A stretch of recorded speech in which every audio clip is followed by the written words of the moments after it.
Dans l'épisode d'aujourd'hui, nous nous concentrons sur l'un des dictateurs les plus brutaux de tous les temps, Saddam Hussein, et sur la mission de 2003 qui visait à le capturer après des années de crimes de guerre et de fuite devant la justice. L'opération Aube Rouge, nommée d'après le film d'action de 1984, mettant en vedette la légende hollywoodienne disparue Patrick Swayze. C'était une mission secrète soigneusement planifiée, dont l'objectif principal était de capturer Saddam Hussein vivant. L'histoire montrera que cette mission a été un immense succès et a conduit à ce que Hussein soit reconnu coupable de nombreux crimes de guerre et condamné à mort par pendaison. La vidéo virale de son exécution a depuis suscité des spéculations et même des théories du complot concernant son authenticité et les répercussions qui ont suivi au Moyen-Orient. Cependant, il ne fait aucun doute que le tyran a été capturé lors de l'opération Aube Rouge. Alors, qui était Saddam Hussein et pourquoi était-il si important aux yeux de l'Occident? Comment l'opération Aube Rouge a-t-elle vu le jour et comment a-t-elle été menée? Quels ont été les facteurs et les conséquences de son arrestation? Mais surtout, cela en valait-il la peine? Rejoignez-nous alors que nous examinons l'une des missions les plus réussies de ces dernières années, l'opération Aube Rouge.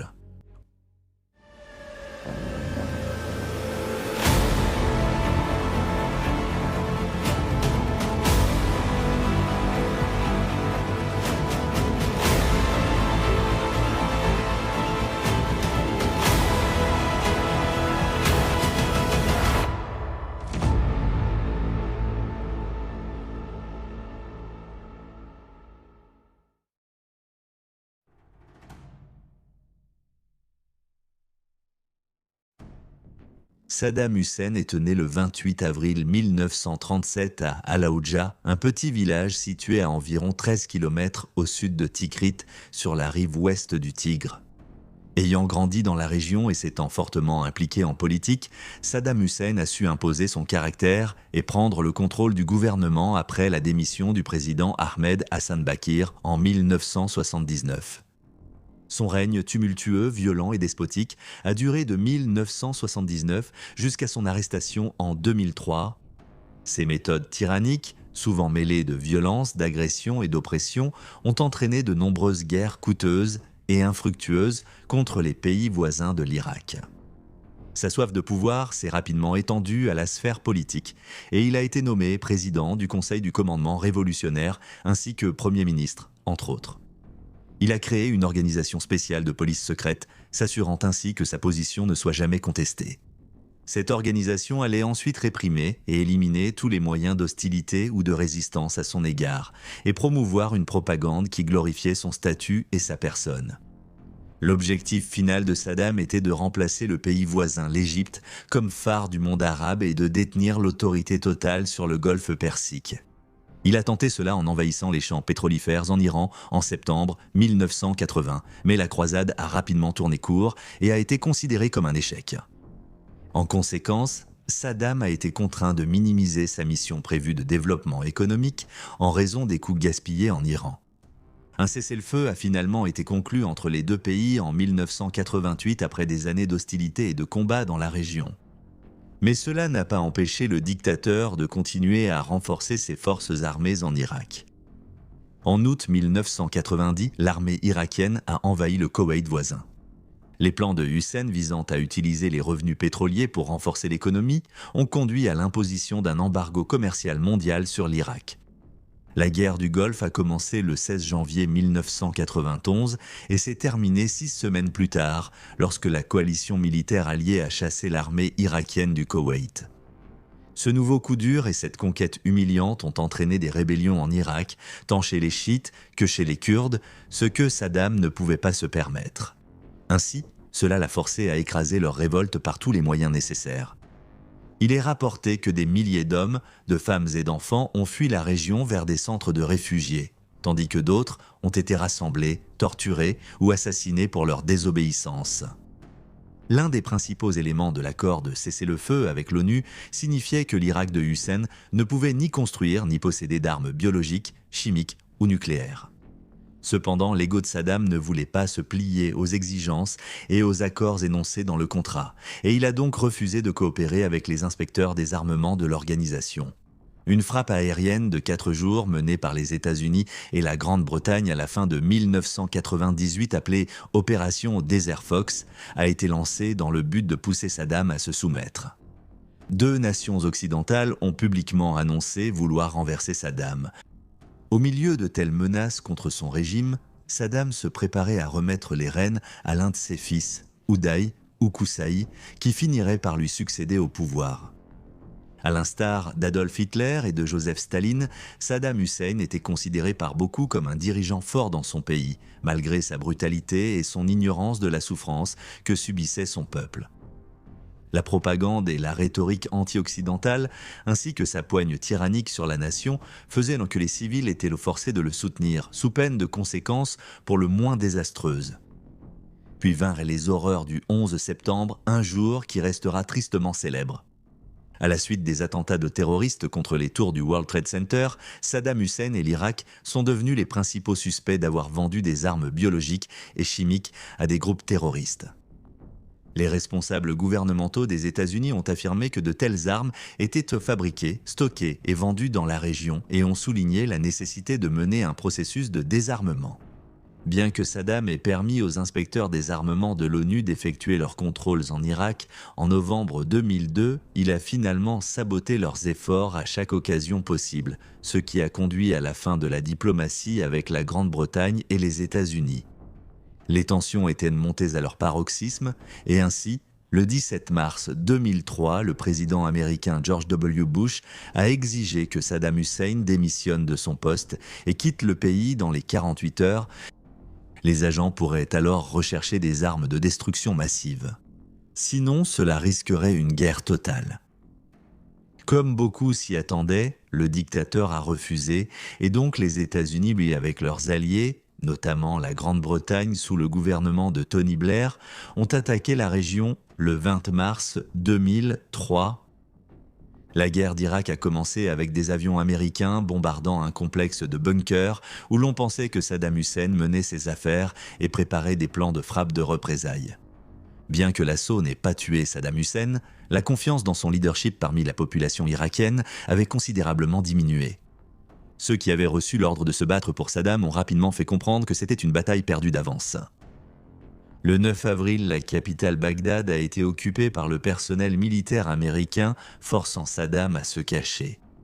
L'opération Aube Rouge commencerait peu de temps après la disparition de Saddam de la scène publique. Il a réussi à rester caché pendant un certain temps et à conserver la majeure partie du trésor national qu'il avait pu emporter avec lui.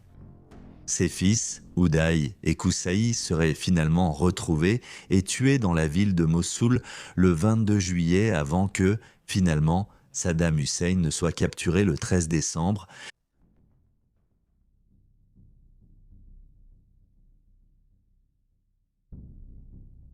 Tout a commencé avec l'opération Iraqi Freedom qui a débuté en mars 2003. Les forces armées et les agences de renseignement américaines ont commencé à mener des opérations pour retrouver et interroger les membres de haut rang du régime de Saddam Hussein. Le plan était de détenir ces individus de haute valeur, ou HVI, afin qu'ils soient pleinement poursuivis à une date ultérieure. Ces personnes d'intérêt étaient représentées dans le célèbre jeu de cartes des personnes les plus recherchées, créé par 5 employés de la Defense Intelligence Agency, ou DIA. Dans la préparation à la traque de Saddam Hussein, l'agence pensait que les HVI finiraient par révéler la localisation du dictateur après des techniques d'interrogatoire poussées.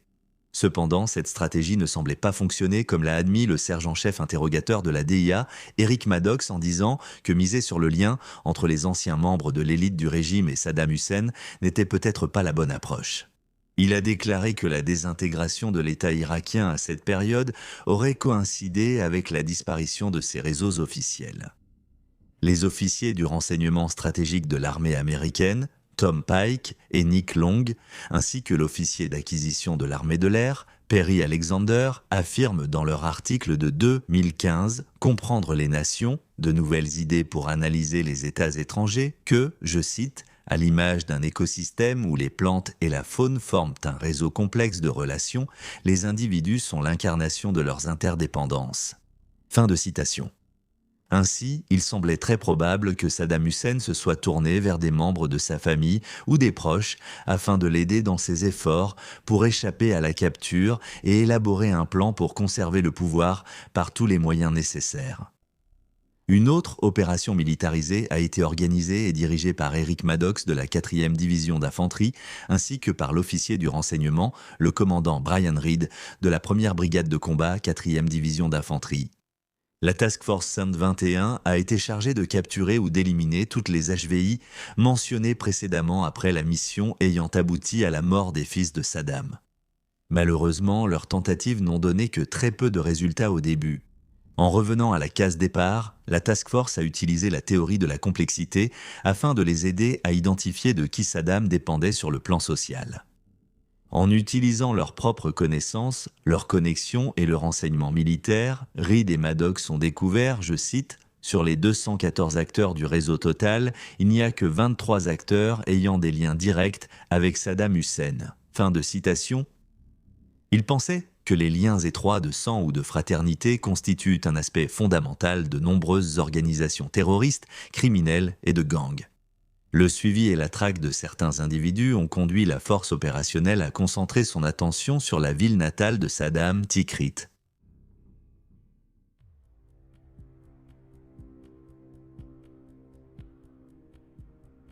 Le 11 octobre 2003, Reed et Maddox ont entamé leur prochaine opération et ont concentré leur attention sur les frères al-Muslit, membres du cercle rapproché des gardes du corps de Hussein, qui étaient largement liés à la famille Hussein. Omar al-Muslit était le chef de la famille, et sa ferme a été perquisitionnée, fournissant des renseignements précieux.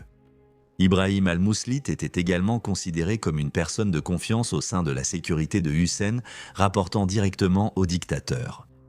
Saddam comptait énormément sur les frères pour sa protection, car il savait parfaitement que les États-Unis utiliseraient le renseignement d'origine électromagnétique, ou SIGINT, pour tenter de le localiser, et sa paranoïa ne faisait que croître. Après avoir localisé Omar al-Muslit, l'interrogatoire et la perquisition ont aidé l'équipe à obtenir des informations sur son frère, Ibrahim. Il a ensuite été capturé et interrogé et a finalement révélé que Hussein se cachait dans une ferme à Ad-Dawa, au sud de Tikrit. Ainsi, le 13 décembre 2003, l'opération Red Dawn a été lancée. Malgré les tentatives précédemment mentionnées pour localiser Saddam et ses sbires, sans parler des heures d'analyse, de collecte de preuves et d'interrogatoires. Les membres de la 3e brigade de combat de la 4e division d'infanterie et de la force opérationnelle spéciale 121 ont exécuté le plan avec succès. L'opération Aube Rouge comprenait environ 600 soldats issus des forces spéciales de la 4e division d'infanterie et de leurs homologues irakiens qui sont entrés dans la région de Tikrit, et plus précisément à Al-Dawa, qui se trouve à 15 km au sud de la ville. À leur arrivée, ils ont sécurisé 2 objectifs surnommés Wolverine 1 et 2, mais n'ont pas réussi à trouver Hussein. Comme mentionné précédemment, l'opération elle-même portait le nom du film d'action de 1984 avec Patrick Swayze, et les noms des sites Wolverine 1 et Wolverine 2 font également référence au groupe d'insurgés américains qui apparaît dans le film. En s'installant dans les rues de Tikrit, le personnel militaire a commencé à interroger les habitants et à discuter des conditions auxquelles ils s'étaient désormais habitués, dans l'espoir d'obtenir des informations cruciales. Il a été rapporté qu'un site suspect a été identifié et fouillé près de l'une des unités. Dans cette zone, un complexe camouflé à l'intérieur d'une structure plus grande a été découvert. À 18h, et sous le couvert de l'obscurité, les troupes de la 4e division d'infanterie américaine s'étaient installées sur le petit abri qui comprenait également une hutte en boue et une structure en tôle adossée. En fouillant le complexe, les troupes ont découvert un soi-disant trou d'araignée camouflé avec des briques et de la terre et recouvert de polystyrène et d'un tapis. Cette section dissimulée était un trou profond de 6 à 8 pieds et abritait justement le dictateur lui-même, Saddam Hussein. Il a été découvert dans le trou habilement caché par le colonel Ike. Citation. « 2 mains sont apparues. L'individu voulait clairement se rendre. » Fin de citation. Saddam Hussein a été extrait de la cachette vers 20h36 et a été décrit comme désorienté et un peu déconcerté par la situation. Cela a été rapporté par le général de division Ray Odierno, commandant de la 4e division d'infanterie. Une fois qu'il a compris que c'était fini, il a déclaré en anglais aux troupes, je cite, « Je m'appelle Saddam Hussein, je suis le président de l'Irak et je veux négocier. » Fin de citation. Dans une réponse humoristique, le major Red a dit « Salutations du président Bush ». L'insulte finale pour un homme qui avait autrefois contrôlé diverses régions du Moyen-Orient et dont le règne de terreur parmi son propre peuple avait finalement fini par le rattraper. Il est également à noter que 2 des associés de Saddam étaient aussi retranchés dans la cachette. Ils ont également été capturés et placés en détention pour un interrogatoire approfondi. La chambre n'offrait sûrement pas les meilleures conditions de vie. Comme mentionné, le trou profond de 68 pieds offrait juste assez d'espace pour qu'une personne puisse s'allonger à plat sur le sol et était équipé de sa propre bouche d'aération et d'un extracteur d'air. Après une inspection plus approfondie de la caserne cachée, le général de division Odierno a noté que l'exploitation agricole voisine se composait de 2 très petites pièces et d'une hutte en adobe. Il a continué à décrire la qualité, les normes et l'agencement des quartiers, notant que l'une des pièces était une chambre encombrée de vêtements, dont des t-shirts et des chaussettes neufs, et l'autre une cuisine très rudimentaire avec de l'eau courante. La fonction des unités adjacentes était claire. Saddam Hussein devait passer du bâtiment de la ferme à la cachette souterraine dès que les forces de la coalition étaient dans les environs. Le général de division Odierno a également ajouté que la cachette était très proche du fleuve Tigre, à portée de vue du palais du prisonnier. Odierno a déclaré, je cite, « Je trouve assez ironique qu'il se soit retrouvé dans un trou sous terre, de l'autre côté du fleuve, face à ces grands palais qu'il avait construits, où il avait volé tout l'argent du peuple irakien. » Fin de citation. Fait intéressant, il a été révélé que la zone où se trouvait la cachette secrète avait déjà été fouillée par les forces américaines lors de leur première recherche de Saddam. Cependant, il était clairement évident que Hussein utilisait ses ressources limitées et des guetteurs pour repérer toute menace imminente ou toute personne susceptible de le capturer, car il n'était pas présent à ce moment-là ou avait disparu à très court préavis. Un porte-parole a indiqué qu'il était probablement présent brièvement lorsque l'information clé est venue d'un membre de la famille interrogé. Le major Odierno a déclaré qu'aucun téléphone portable, pagé ou appareil de télécommunication n'avait été trouvé sur les lieux. Cela suggère que Saddam Hussein avait pris un rôle davantage de soutien moral et ne travaillait plus avec la résistance irakienne. Au moment de sa capture, le commandant militaire américain en chef en Irak, le lieutenant-général Ricardo Sanchez, a confirmé que Saddam était étonnamment bavard et coopératif et ne montrait aucun signe de blessure. Il a été jugé en assez bonne santé malgré son âge et ses conditions de vie récentes. L'ancien dictateur a été extrait puis emmené vers un lieu sécurisé tenu secret par un hélicoptère MH-6 Little Bird. Ce lieu sera plus tard révélé comme étant le site de soutien de mission de Tikrit où il sera correctement identifié. Il a ensuite été transporté à bord d'un hélicoptère MH-60K Black Hawk par le 160e SOAR de Tikrit à Bagdad, puis placé en détention à l'aéroport international de Bagdad. Avec un Glock et une AK-47, 750 000 $ américains en billets de banque américains ont été récupérés dans la cachette souterraine. Il n'a pas fallu longtemps avant que la nouvelle commence à se répandre. La première communication reçue par radio militaire a résumé le succès de cette mission en un seul mot : jackpot. Lors de cette identification formelle, des questions préliminaires et des discussions générales entre les troupes américaines et Saddam lui-même, il s'est montré étonnamment naturel et même parfois plein d'humour.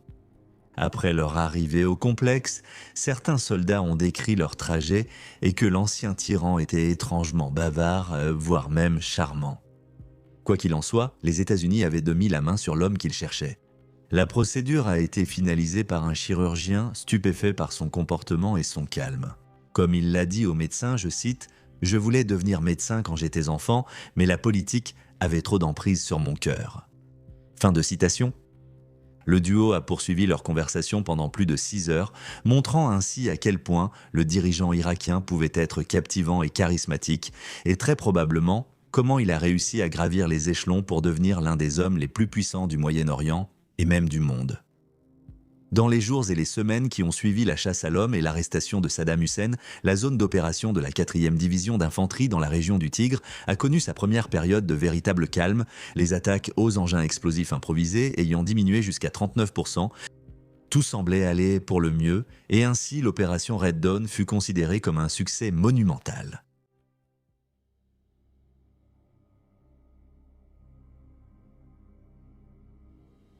L'officier du renseignement stratégique Tom Pike avait pour tâche de comprendre et d'analyser à la fois Saddam et ses réseaux affiliés. Les agences de renseignement américaines étaient capables, je cite, de définir, d'analyser et d'évaluer une population en fonction des systèmes adaptatifs complexes auxquels elle est reliée. Fin de citation. Ce fut le cas lorsque la Task Force 121 a élaboré son plan d'action et a recherché non seulement Hussein, mais aussi les dignitaires de son ancienne élite. Après des années de frustration, de mort et de destruction, enfin, le 30 juin 2004, Saddam a été placé en détention par les forces militaires au camp Cropper. Il s'agissait d'un ancien centre de détention pour les prisonniers de sécurité, exploité par l'armée américaine près de l'aéroport international de Bagdad, en Irak. Il a été détenu aux côtés de 11 autres hauts dirigeants baassistes. De là, ils ont été transférés au gouvernement irakien intérimaire pour être jugés pour crimes contre l'humanité, entre autres infractions. Toujours aussi franc et obstiné, Saddam criait et pointait sans cesse du doigt, tentant vainement de réaffirmer son autorité et son contrôle sur la situation. Le procès lui-même est devenu une sorte de vitrine et de spectacle, avec la démission du juge principal en cours d'audience. L'un des coaccusés de Saddam a été expulsé de la salle d'audience après avoir traité le tribunal de fils de pute, sans oublier l'assassinat de l'avocat de Saddam lui-même. Qamis al-Baidi, qui représentait également le demi-frère du dictateur, Barzan Ibrahim, a été enlevé à son domicile et tué par des hommes armés inconnus, ce qui a provoqué l'indignation, alimenté les théories du complot et ajouté à la dimension tragique de tout le procès. Puis, quelques semaines plus tard, Saddam a été inculpé par le tribunal spécial irakien pour des crimes commis contre les habitants de Dujai en 1982 à la suite d'une tentative d'assassinat contre lui qui a échoué. Les détails des accusations variaient dans leur gravité. Celles-ci comprenaient le meurtre de 148 personnes, la détention illégale de 399 personnes qui s'étaient rebellées contre ce qu'il appelait son leadership, et, plus troublante encore, la torture de femmes et d'enfants. Pendant tout ce temps, ses avocats soutenaient continuellement que Hussein était toujours au pouvoir et président de l'Irak, malgré toutes les preuves, tant physiques que politiques, du contraire. Après de longues délibérations, les pitreries, la mise en scène et les déclarations délirantes de l'ancien président, Saddam Hussein a été reconnu coupable de crimes contre l'humanité le 5 novembre 2006 et a été condamné à mort par pendaison. De plus, son demi-frère, Barzan Ibrahim, et Awad Ahmed al-Bandar, président du tribunal révolutionnaire irakien en 1982, ont tous deux été reconnus coupables d'accusations similaires et également condamnés à mort. Saddam n'a montré aucune émotion, sauf en insultant le tribunal et en agitant son doigt en signe de défi.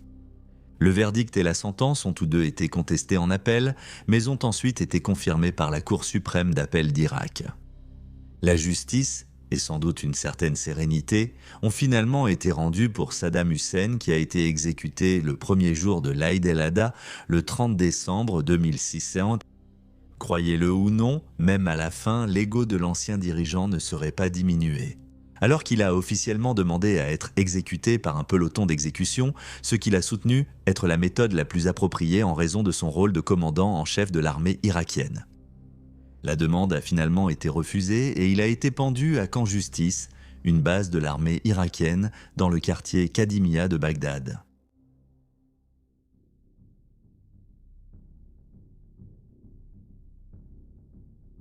Avec la capture et l'exécution de Saddam Hussein, la plupart pensaient que cela marquerait la fin de son règne de violence, d'intimidation et d'autosabotage.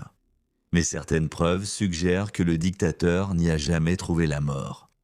En 2021, l'agence de presse russe Sputnik, appartenant à l'État, a affirmé qu'un interprète irakien anonyme aurait déclaré avoir aperçu Saddam Hussein en train de prier dans la ferme, près de l'endroit où les États-Unis affirmèrent l'avoir capturé.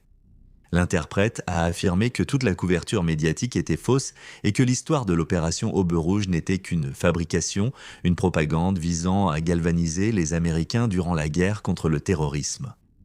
De telles histoires, ou peut-être serait-il plus juste de parler de théories du complot, ont émergé au fil des années. De nos jours, avec l'essor d'Internet, des réseaux sociaux et des deepfakes générés par l'IA, la frontière entre ce qui est réel et ce qui ne l'est pas peut être très mince. Cependant, au moment de la capture de Saddam Hussein, ses observations et rapports semblaient tirés par les cheveux, probablement issus de loyalistes voyant encore Saddam comme une figure quasi divine. Même après son arrestation, son procès et son exécution, ce qui a prouvé à quel point il était réellement brutal et dépravé.